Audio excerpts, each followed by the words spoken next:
Stoa is a digital campfire where we cohere in dialogue about what matters most at the knife's edge of what's happening now.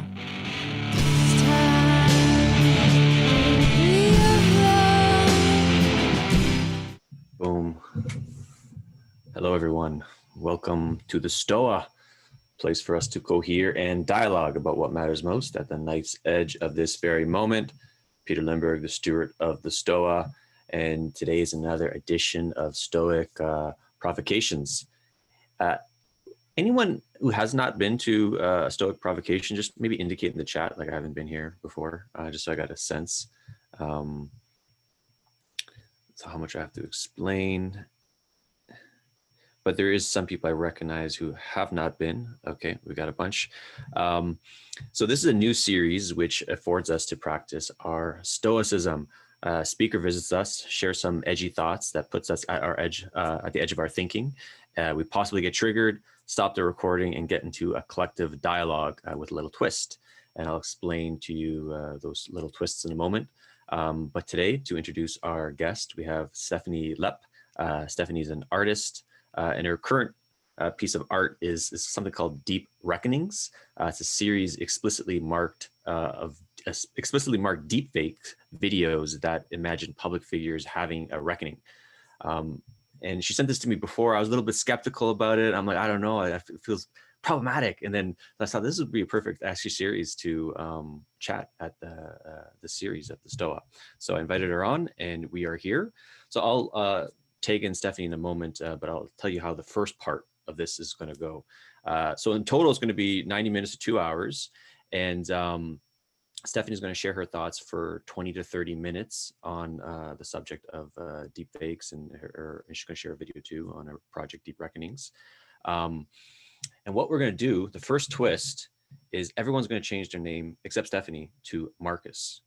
And how you do that, you go to the participants, and you change your name to Marcus. And so this effectively is going to make the chats anonymous.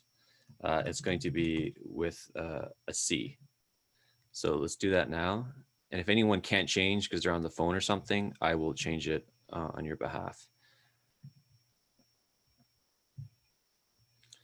And the surreal jokes are going to emerge immediately, so prepare your soul for that. And if anyone just came, we're all changing our name to Marcus because you just joined a Stoic cult. Cool. So I'll change Jill's name. Oh. Cool. Everyone changed their name to Marcus. Great.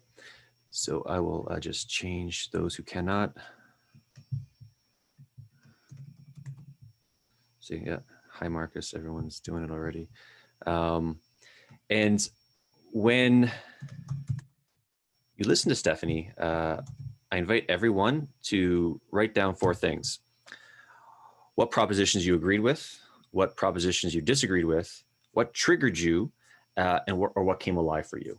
And you just write that down in the chat as Marcus. And then after Stephanie's done, we stop recording, and then I tell you the next portion of the evening. And I think that's everything for now. If you have any questions, you can write in the chat. But that being said, Stephanie, welcome to the Stoa, and I'll take you in, and you can begin. Can you unmute? Hi, howdy. Can you all hear me? Marcus's? Sweet.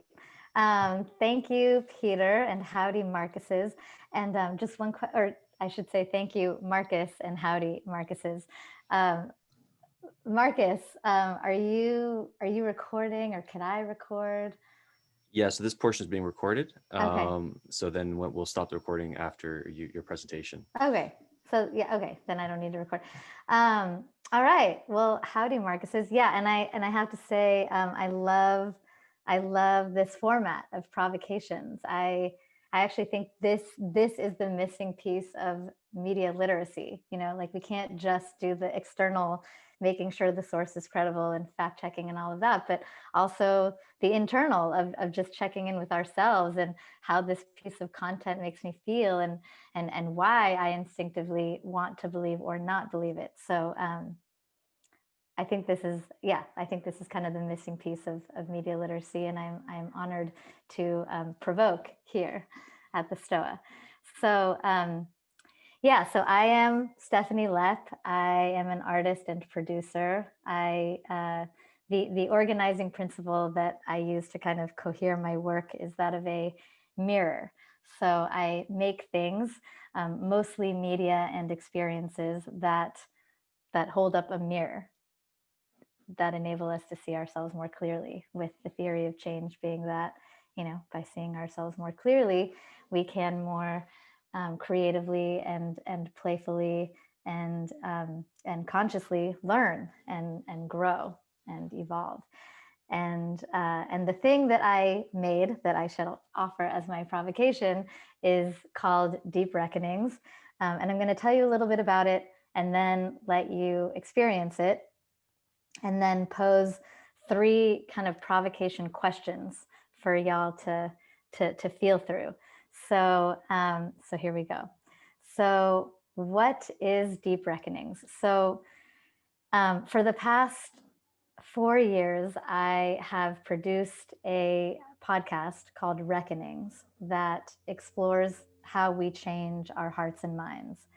So every episode tells the story of someone who made some kind of transformation, from a deeply conservative congressman who made what he would call a spiritual conversion on climate change, to a white supremacist who managed to transcend a life of hate, to the architect of Facebook's business model, who at one point realized he was addicted to his phone and had a reckoning, and has since devoted his life to tackling technology addiction. So it's been a diverse cast of characters, but the through line is really just an exploration of the question, how do people change, and how do people change in ways that that connect to or scale into broader social and political change. And so, well, and actually within the context of the Stoa, I therefore have a lot I've learned a lot about what moves people, not just from one mimetic tribe to another, but what gives people kind of like a meta awareness of the tribal landscape, which of course can help with mimetic mediation, but maybe that's another topic for another day. But so from the early days of Reckonings, I have had kind of a wish list of guests, of people who I thought, really more public figures, who I thought that their personal transformation would be, would most scale into broad-based social and political change. When we think about social change, or when I think about social change, I think of social movements. I think of the civil rights movement. I think of, situations in which lots and lots of people are agitating for social change. But the kind of the Reckonings way to ask that question is, well, who are the fewest number of people? Who are the fewest number of people that if they had a personal change, it would change the world? Like if Charles Koch had a crisis of conscience, that would literally change the climate trajectory of the planet. And so I have this wish list, and I was kind of fantasizing about making, I didn't even know what it was. It was just like making this kind of synthetic film about Charles Koch's personal transformation and how it ended up, like changing our climate trajectory. And then I discovered the phenomenon of deepfakes, which, for those of you who don't know what they are, deepfakes, it's basically fake video that can make it look like someone is saying or doing something that they never said or did. And so to me, with this kind of fantasy about this synthetic film about Charles Koch, it was like, wow, you could actually make that.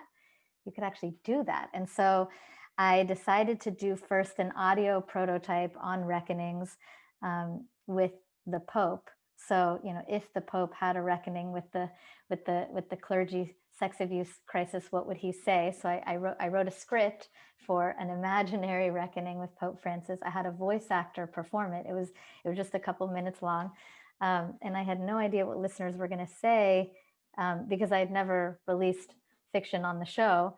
And so, I released this imaginary reckoning with Pope Francis, and And people actually loved it. And I even heard from survivors of clergy sex abuse who, knowing that it was fiction, found it really helpful to hear the imaginary Pope say the kinds of things that they would love to hear the real Pope say. So I was like, oh, okay, I guess this has legs. So Deep Reckonings really is the culmination of a years-long exploration of how people change, of how people look in the mirror and grow from what they see. It is a series of explicitly marked deepfake videos that imagine Mark Zuckerberg, Brett Kavanaugh, and Alex Jones having a reckoning. It is absolutely explicit that the videos are fake, not just because I am not interested in deceiving anybody, which I'm not, but also because kind of part of the power of this medium is that you can know that it's fake and it still influences you, it still moves you, right? The clergy sex abuse survivors who reached out to me knew that the imaginary Pope was imaginary, but it can still serve us. And so the question I'm exploring here is, how might we use our synthetic selves to elicit our better angels?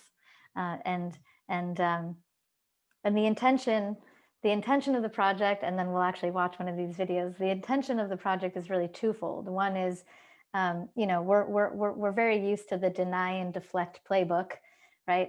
We're very used to, public figures just denying and deflecting when they are credibly accused of wrongdoing. And so part of the intention here is to create an alternative playbook, right? To create another playbook that is more stunning and more compelling than the original, to make critical self-reflection look so stunning, that we are moved to do it and our public figures are moved to do it, and that we actually make room for each other to do it, especially because we live so much of our lives in public and our public sphere can be so unforgiving. We need more room to be wrong and to learn and to change and to redeem ourselves and to grow in public. So the first intention of Deep Reckonings is really to make more room for ourselves to grow in public.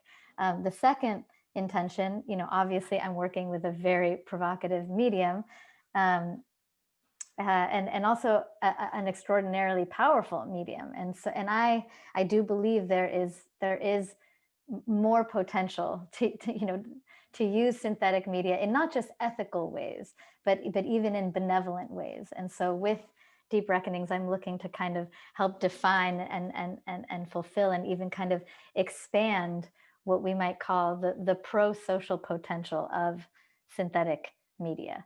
And with that, let's watch a Deep Reckoning. And specifically, we're going to watch a deep-faked Kavanaugh, and then I'll throw out some 3 questions for us to kind of feel our way through. So I'm going to take the screen,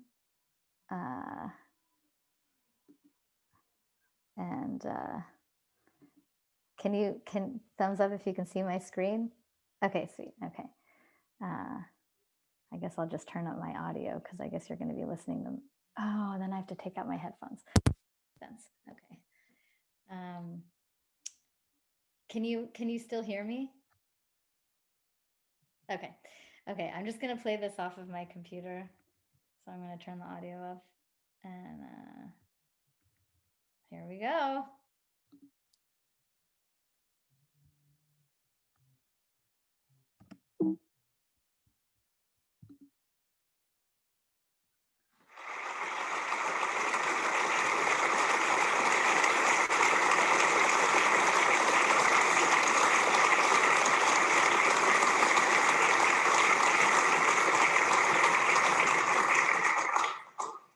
Thank you, Mr. President. Thank you, Justice Kennedy. It is the highest honor to serve on the Supreme Court of the United States. And as a serving member for almost 2 years now, it's time to set the record straight. Did I ever knowingly sexually assault anyone? Absolutely not. Not in high school, not ever. Did I ever do anything that I didn't think was sexual assault, but might be sexual assault in the way we rightly understand it today? Well, that's a different question. The truth is, as I've reflected since the hearings, I don't know if I ever committed what today would be considered sexual assault. But what I do know is it's possible that I committed sexual assault. I do know that Christine Blasey Ford has endured a tremendous amount of pain over the course of her life. And I know that I responded to her allegations with defensiveness, partisanship, and a disregard for the public good, which only exacerbated her pain, along with that of my family and that of our country. And for that, I take responsibility, and I apologize.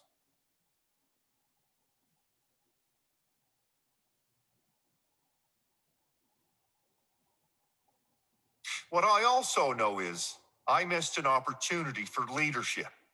I missed an opportunity to secure my place on the Supreme Court in a way that advanced the cause for women, a cause I support. I missed an opportunity to keep the Supreme Court above partisan politics, which may be an impossible ideal, but one I aspire to. I missed that opportunity. So I'd like to take that opportunity now and say, the way women are treated in this country is changing, and thank God. Historically, women like Christine Blasey Ford and Deborah Ramirez didn't have much recourse in cases of sexual abuse, especially when the alleged perpetrator was a man of power. Today, powerful perpetrators are being exposed, tried, and imprisoned. And some men are getting caught in the crossfire of change. Some men are getting caught treating women in ways that were once considered normal, which never made them right, but are now socially inappropriate, if not illegal. It may seem unfair to the man being held accountable to standards he didn't grow up with, but as they say, evolution is beautiful, but it's not pretty. So to the men of this country, to the men leading this country, whatever we might think about my confirmation process, there's a bigger process of social progress that I want us to celebrate and support.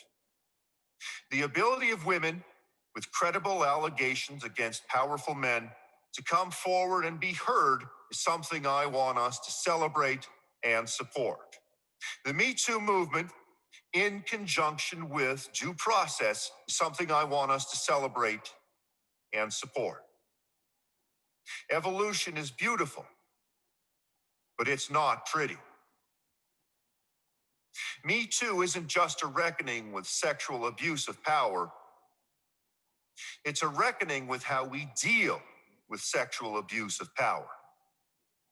For the high-profile men who are credibly accused, it's a reckoning with how we are, or in most cases are not, using our positions of power to take responsibility and leadership. And for the Me Too movement, it's a reckoning with whether you make room for accused men to do that. Now, I didn't write these words. I've never said them, and I don't necessarily agree with all of them.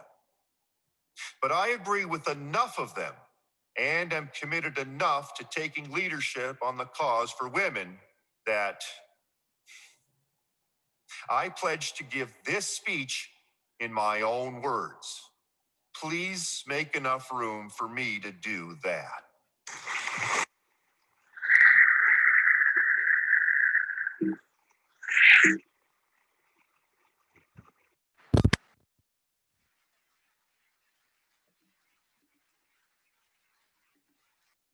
Okay. Can you still hear me? Yes? Okay, great. Okay. And you could hear that, I'm assuming otherwise. Okay. So am I still screen sharing?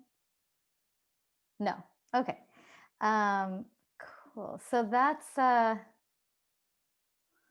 deep reckoning. That's what a deep reckoning looks like. So I'm going to offer three provocations that flow from this work. The first around deepfakes and the ethics of the technology. The second around truth and how we know what we know in a post-truth world. And the third around kind of redemption and our notion of good guys and bad guys. And yeah, and then we'll take it from there. So starting with deepfakes, naturally we are terrified of deepfakes. 96% of deepfakes online are involuntary pornography, which just means sticking someone's face in a porn movie they never acted in. And of course, if we're already where we're at with political misinformation, we can just imagine the darker turns things can take when fake video gets in the mix. Amid the sea of nefarious deepfakery, there is a small but growing kind of canon of what we might call deepfakes for good. There's, just to give a couple examples, Project Revoice is a project that creates personalized synthetic voices for sufferers of Lou Gehrig's disease who've lost their ability to speak. There's a project called In Event of Moon Disaster that features a fake Richard Nixon delivering the contingency speech that he would have given if Apollo 11 had failed. And it's basically a warning that synthetic media can be used not only to rewrite the present, but also rewrite the past. So, there are, let's say, what we might call deepfakes for good, but of course, how do we actually draw that line? Like, how do we define what constitutes a deepfake for good? I think first I would at least, shift from are deepfakes good or bad to, under what circumstances can deepfakes be, let's say, ethical or responsible? But then obviously we need to define what those circumstances are. There's no like consensus within the, synthetic media community of what constitutes an ethical or a responsible deepfake. There are various criteria that we can use to kind of make that call, like consent, whether a deepfake obtains consent from its protagonist, which isn't legally required. Synthetic media still fall under the category of satire and commentary, but consent is obviously still ethically meaningful. Their intent is another kind of consideration. What is the intent of the piece? Of course, that's subjective, but also ethically meaningful. Where I draw the line is really just at whether or not it makes explicit that it is fake, which there is still wiggle room there. Like, how is it making it explicit? Is it explicit enough? And I did it in various ways. There's intro credits, outro credits, there's a watermark, in the script itself. He says, I didn't write these words, I've never said them. Some of you might have noticed that Kavanaugh's face momentarily morphs into the faces of Charlie Rose and Louis C.K. and Bill O'Reilly because, but that's another way of making it explicit that it is fake. But so that, for me, that is where I draw the line. Beyond just whether it is responsibly produced, there's also the question of, like, does it actually serve any kind of a social purpose, like Project Revoice does, and perhaps in Event of Moon Disaster, the Nixon project, it has an educational purpose. Where I see the greatest potential personally in kind of deepfakes for good is using synthetic media to envision or elicit the change we wish to see. I can imagine, my husband works in addiction medicine, and I can imagine, working with a patient who struggles with addiction to script a deepfake of their sober self in the future, talking to themselves now, encouraging themselves onto the path of recovery. So there is, and hence the tagline, deep fake it till you make it. But so point being, I do believe that there is potential for not just ethical deepfakes, but even benevolent deepfakes that serve a social purpose. And and although I I wrestled a lot with the ethics of the project, and I have written a lot about that on the website. And if you're interested in that, you can go to deepreckonings.com. But the provocation here is, where do you draw the ethical line and why? Under what circumstances, if any, do you think that deepfakes can be ethical and even benevolent? So that is provocation number one. Provocation number two. So now moving on to truth. So, understandably, we are somewhat panicked about the fate of truth in this moment, and our post-truth crisis, and deepfakes, of course, exacerbate that. And our post-truth crisis is a crisis of, epistemological proportions that needs to be dealt with at an epistemological level. Even if we magically eliminated all the deepfakes, we would still be in this post-truth crisis. And so, yes, we need tools for detecting deepfakes and detecting media manipulation. And I would posit we also need to evolve our relationship with truth. So the provocation is, I think we are ready for a new enlightenment. The first enlightenment was the shift from superstition and myth and magic to science and reason and rationality. And I would say this next enlightenment has to be an integration where we hold on to science and reason and rationality and also make room for other ways of knowing and for partial truths and for uncertainty and for, in the spirit of deep reckonings or the addiction example I gave, we also make room for what we might call purposeful fiction, or fiction that serves us. They say the most underutilized tool in all of medicine is the placebo effect. So, capital T truth has taken us incredibly far, and we need to acknowledge when the circumstances, when what's going on is actually a lowercase truth. And the more we kind of pretend to have total certainty about vaccines or climate change or COVID, the more we will run to conspiracy theories, because they can smell, and they're right, that what's going on here is not necessarily a capital T truth. So I would say that, just to close this, our post-truth crisis is also an opportunity, aka a Christ-opportunity, for evolving how we know what we know, for evolving our epistemology and specifically for developing an integral epistemology. But back to deep reckonings and the provocation here, the Alex Jones video, the way that it ends, and this isn't spoiling the video for you, but the way that it ends, so Alex Jones has his reckoning, and then he kind of, so he's in dialogue with Joe Rogan. They're on the Joe Rogan Experience. That's where Alex Jones has his deep reckoning. And so then he kind of steps out of, he basically just asks, so what do I do with this video? And Joe Rogan is like, well, what do you mean? And Alex Jones says, well, it's fake, but it's true. And so Joe Rogan says, well, why don't you just pretend this video is real? And Alex Jones is like, oh, that's crazy. And Joe Rogan starts laughing because, of course, like, how hysterical is it that Alex Jones thinks it's crazy to say that something that is fake is real? And then Joe Rogan is like, well, why don't you come on my show and we'll do the real version? And Alex Jones is like, well, but we might ask, like, what if Jones pretending that his deepfake video was real actually helped him stop broadcasting lies?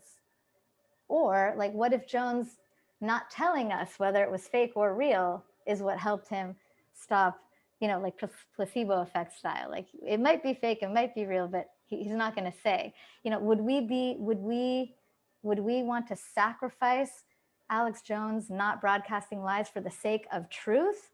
Or is truth actually kind of in tension with other values that we have? I don't know, but I'm at least willing to entertain that question, and acknowledge that truth does exist in tension with other values, and that therefore truth is perhaps not the one and only value. So that's provocation number 2. Okay, final provocation, redemption.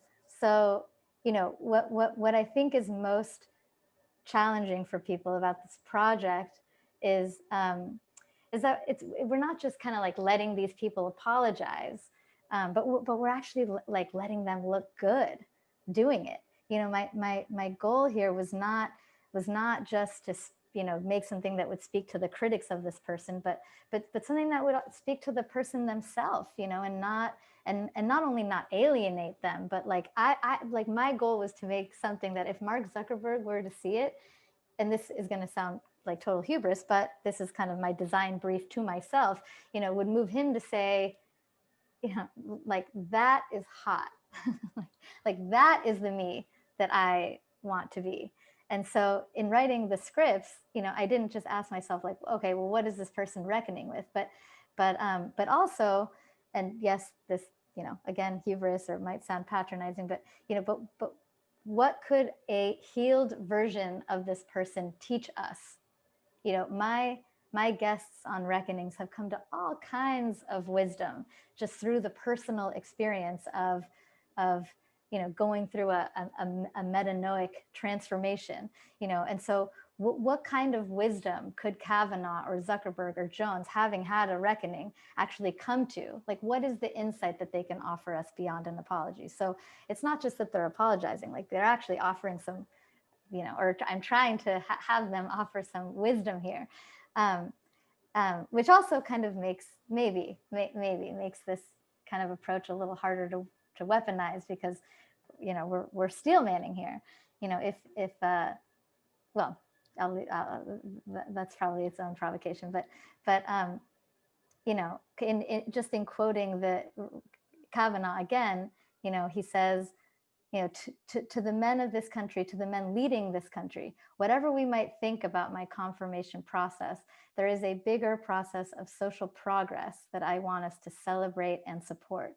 You know, the ability of women with credible allegations against powerful men to come forward and be heard is something I want us to celebrate and support. The Me Too movement in conjunction with due process is something I want us to celebrate and support. Evolution is beautiful, but it's not pretty. And I should also mention these scripts were actually quite a provocative and actually like a fun and provocative challenge for me, you know. And I think this could be some kind of interesting praxis, you know. It's not just steel manning your opponent's views, but steel manning your opponent's reckoning, or steel manning what your opponent would have to say in order to kind of no longer be your opponent, which connects directly to this third provocation. You know, so how do we feel about scripting like apologies for these people? What you know, what if Jones saying that his video was real actually moved him to, like, got him off the hook? You know, is that not worth the price of him no longer broadcasting lies? You know, are we willing to let ex-offenders become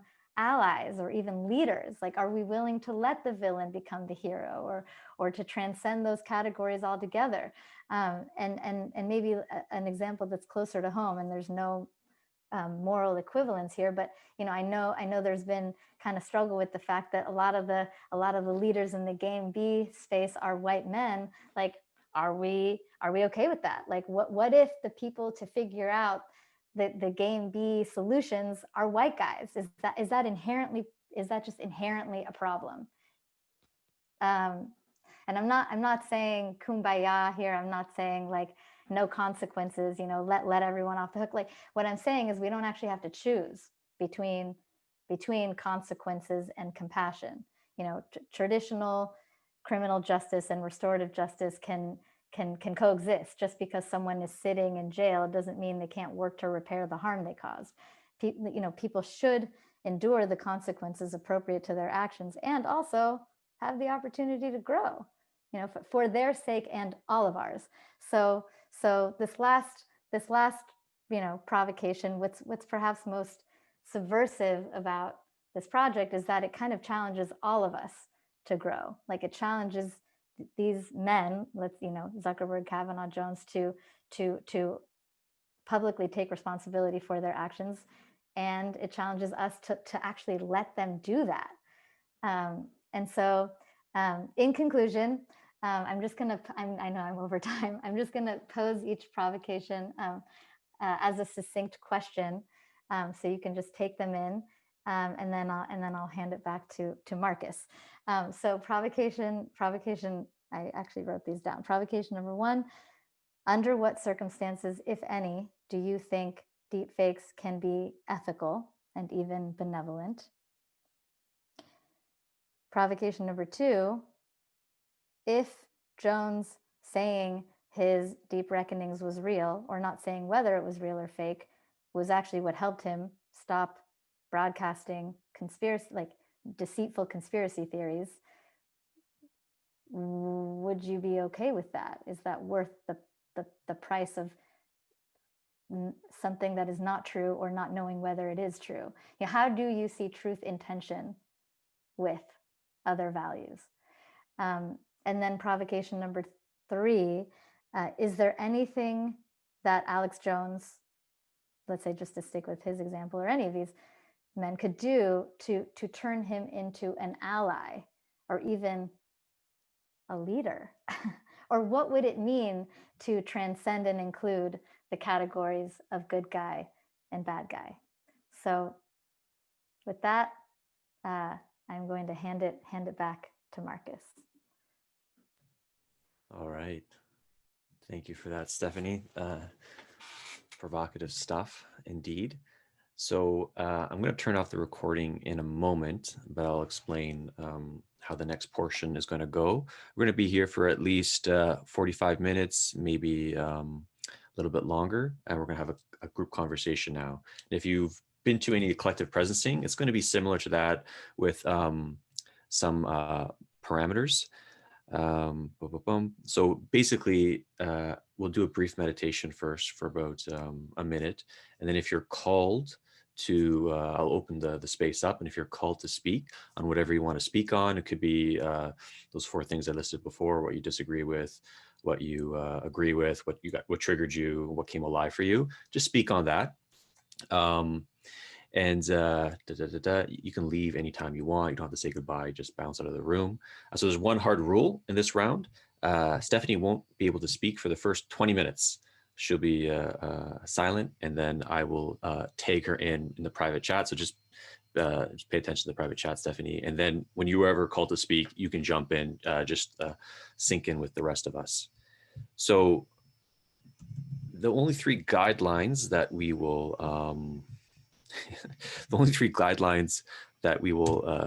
have here is say only what you believe to be true. So just basically speak the truth. If you're a Stoa regular, you do that already. Do not police the conversation. It might go off on a weird tangent. It might not stay with deepfakes or the things Stephanie talked about. That's okay. Someone's really just out of left field. The collective intelligence will eventually bring the conversation back to focus, and then share the conversational airspace. Don't go on like hour-long monologues. And if you find yourself going off mute more than most people, maybe allow other people to have some of the airspace. So that being said, before I start, is there any clarifications? Just write them in the chat. If not, I will turn off the recording and then we'll start a meditation. Yeah, you can leave anytime you want. It will go at least 90 minutes in total, and it might go a little longer.